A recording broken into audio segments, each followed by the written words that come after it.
congrats on being a semifinalist for the Rose Award. Can you tell Thank us you. what that means to you?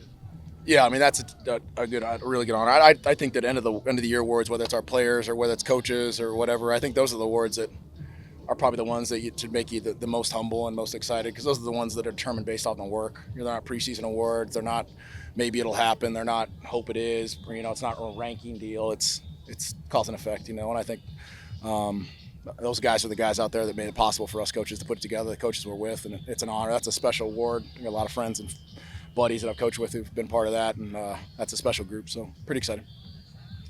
Um, what are your thoughts on just preparing offensively right now with Hunter in mind? What's kind of like the self scout? Yeah, so we've got a little bit of time here to put it together. It's been a self scout. Recruiting is 1,000 miles an hour, as we know. So we're drinking out of both ends here and hauling in every which way and direction we got. But there's a lot of self scout involved in the last 2 weeks. A lot of prep for kind of getting a glimpse into both teams, really. I'd be lying to say we're not trying to get an idea of who of these guys a little bit of ahead, but it's hard to get so much done in such short little time in regards to trying to do everything. Recruiting 2 different teams, your self scout. So trying to organize that best we can and be thorough and efficient with our time. Coach, I'm trying to give somebody credit for the success here.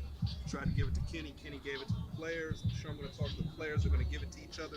Can you tell me who's in charge around here? Yeah, I think he answered it best. It's a little bit. That's the way this goes. I mean, football teams are aircraft carriers, man. It takes a long time to turn them around. It's a lot of people, a lot of bodies. It's not easy. And then you can see. I mean, we got 3 buses picking up the team to go away from practice at home. I mean, there's a lot of moving people. There's a lot of people behind the scenes that don't deserve the credit, that don't get enough credit for what they do to get the operation off the ground. I think that's why this game is so amazing, man. The football is that amazing because it takes so many people to take the right step at the right time, and everyone deserves credit. This is a culture built by Kenny, to be honest with you. Put together by an administration that decided to put the best foot forward, and that in and of itself, that alignment, having been a head coach, I know exactly what that's about. So I think a lot of credit goes to the people who sign all the papers and make all the decisions across the street. And I think we've got the right guy in charge now, the athletic director, and I think that's a big step in the right direction. But I think the alignment at this level at this time is the most predominant thing that makes it work. And I think we're at a place right now that's super special with that. Marcus, Scott's combination of physicality and balance that make him so hard to actually get to the ground. Do you have a comparison to anyone else you've seen who is like that? Yeah, I mean, his balance and body control and durability. I mean, we've had a bunch of guys in the past going all the way back to backs we've had at Cal for years and backs we've gone from Oregon and 3 guys at Oklahoma State. I mean, we've had a ton of backs that are really special. He's a combination of all those guys. I mean, Justice Hill had really good balance. He was hard to get down because the center of gravity was so low. It's probably the closest one I've had. We had a couple guys at Oregon, but they didn't have the same durability and girth to they wouldn't hurt you as much. So I mean, his C.J. Anderson, we had at Cal for a while, played for the Broncos for a while, kind of the same bowling ball type of effect. Good feet in the hole. I mean, his combination's scary, and I think right now we're kind of tapping into it fully for probably the first time. Coach, to see this offense click so well, what kind of professional validation is that for you? I mean, I don't want to make it professional validation. I think it's been awesome to be able to come in and have a plan and have an idea, be able to forecast a little bit for Kenny and say, hey, here's what I like to do. Here's what I think we can do with the group we've got. I had to come in and try to figure it out on the fly. I think the staff deserves a ton of credit on offense. To be able, I've never been with anybody on staff. I was the only new guy to come in with Hines, and I think for those guys to be able to sit back and try to digest the whole offense and what we want to do, and then grab the pieces and try to put them together and try to make it a puzzle and make it fit has been part of what you got to do. I think the identity the guys have.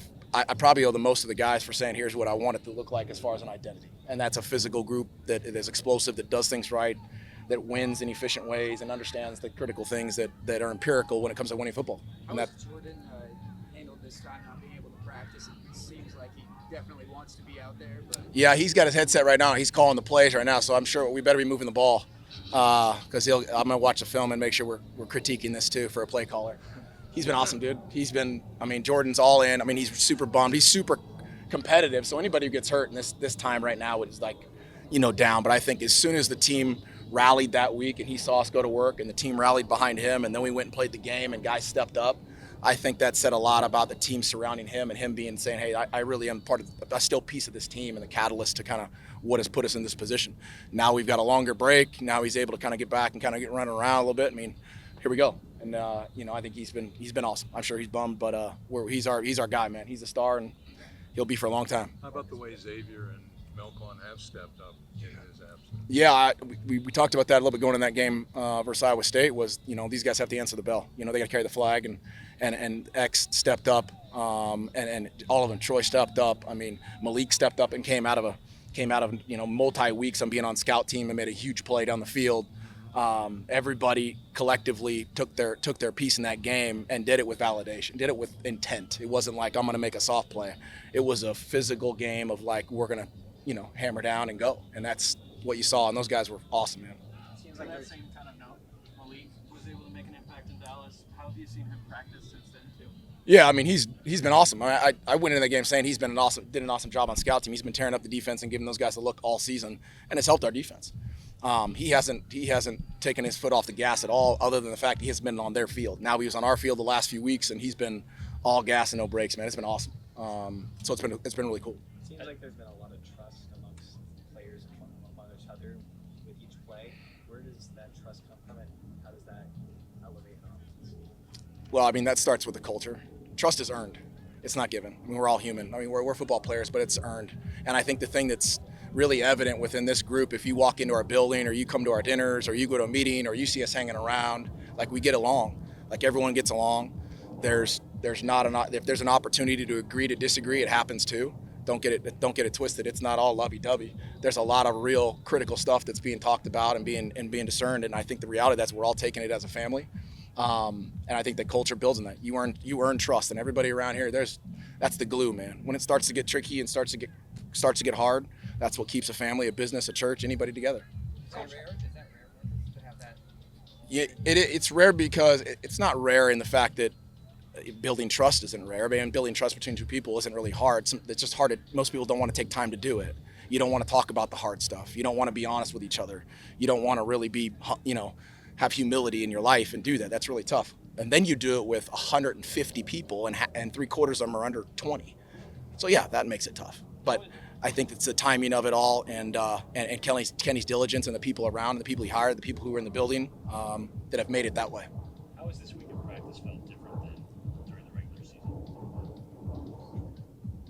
Other than the excitement about the level and brand of kind of like the next challenge, nothing. We've been like this all season. It's just half you guys haven't been here.